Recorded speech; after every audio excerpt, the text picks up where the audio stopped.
Hi friends, मैं अभी कहीं से आ रही हूँ। उनके घर में कोई दुर्घटना हो गई और वो लेडी कह रही थी कि भगवान तूने मेरे साथ इतना गलत क्यों किया। अब मैं तेरी बिल्कुल पूजा पाठ नहीं करूँगी और ना ही मैं तुझको याद करूँगी।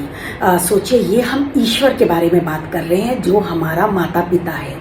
एज अ पेरेंट हम लोग भी हैं। अगर हमारे बच्चे बदतमीजी करते हैं और हमसे कहा जाए कि आप इनको बद्दुआ दो जो सच सच हो जाएगी, तो हम कहेंगे नहीं नहीं, बिल्कुल नहीं, इन लोगों ने बदतमीजी की पर इनके साथ कुछ भी गलत नहीं होना चाहिए।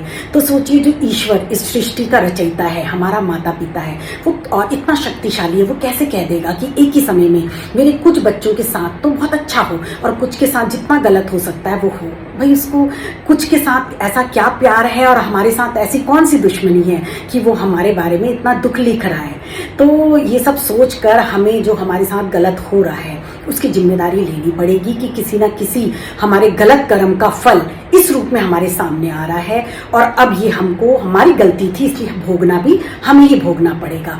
ईश्वर हमेशा हमारे साथ रहता है, वो कहता है मुझे याद करते रहो। तो जो तुम्हारे गलत काम है उसका भोगना तो तुमको भोगना ही पड़ेगा, मैं उसमें कुछ नहीं कर सकता हूँ। पर हाँ, मैं तुम्हें इतनी शक्ति दे सकता हूँ अगर तुम मुझे याद करोगे कि तुम्हारा जो ये कठिन समय है तुम आसानी से इसको पार कर सको। और हम ईश्वर से कह रहे हैं अब हम तुमको याद नहीं करेंगे, उसको क्या फर्क पड़ रहा है।